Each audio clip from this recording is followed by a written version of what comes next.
So this is the route which we came. Practically this place stinks because of the algae. But it's worth the views and the sea breeze.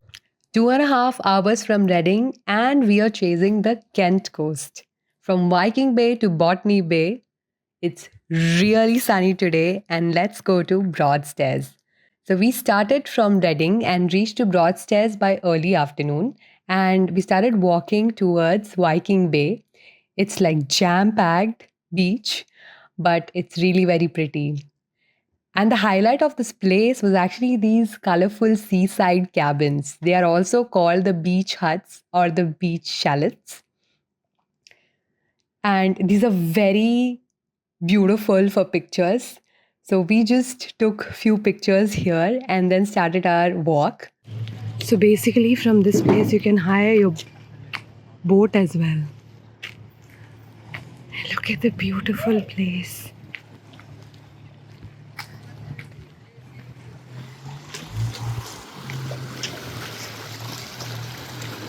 So we have started walking through this place. Seems like it's a 1.5 to 2 hours of walk, which we are going to walk. Let's see how it goes. So from Viking Bay to Stone Bay took us 20 minutes at a relaxed pace. So you can basically walk on the beach. The water is like extremely cold. And this area is so that the water doesn't go up. We have come during a high tide. That's why it's not very feasible to walk. But Stone Bay really felt like a different world. Very quiet and gentle waves. We mostly took the uphill and cliff path to reach the Stone Bay. From Stone Bay to Joss Bay, there was no public transport between these bays, so we planned on walking and definitely carry water. So from Stone Bay to Joss Bay is 20 minutes of walk, and because it's too hot, we are already feeling very tired. But then sometimes shade is helping from the trees, so it's good. So we have few tips for you. Wear like comfortable hiking shoes, carry water with you, take caps and wear cotton clothes and apply sunscreen if you really like it. So that's the lighthouse, and there is Joss Bay's car parking. And Joss Bay is like really big open beach, again very crowded. So we saw some people going towards the other side of the beach, and we thought that we will also try that. But this place looks very mushy and full with seaweeds.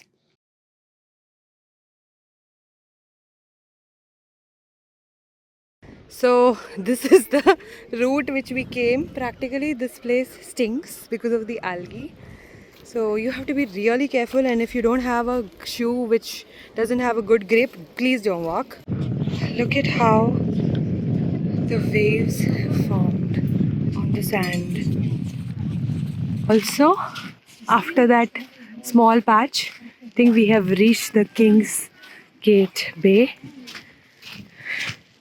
Meanwhile, my shoes are a little wet, and for now we are fine. So let's go and have some lunch. And the best view which you get after this adventure is the castle view. It's so beautiful and so surreal. So we climbed up thinking that we'd have lunch at Captain Digby, but the wait was nearly an hour and we were starving. A local told us to head down to the beach again and walk towards Botany Bay. Our adventure to Botany Bay because there was no way to walk from upstairs. So we are going again. And what is in front? Look at this.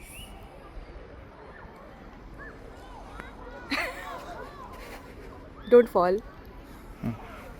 The terrain was pathetic, but our shoes saved us. But it's worth the views and the sea breeze. So by the time we reached Botany Bay, within 30 minutes, we found these beautiful little coves tucked into the cliff, and honestly, this was the best bit. So we have almost reached Botany Bay, and see, look at the view behind. And now we are walking barefoot because there were few areas where we had to remove our shoes and then walk, but it actually feels really good walking on the sand in between the algae. At some places there were chalk, and if you see, there are small caves here.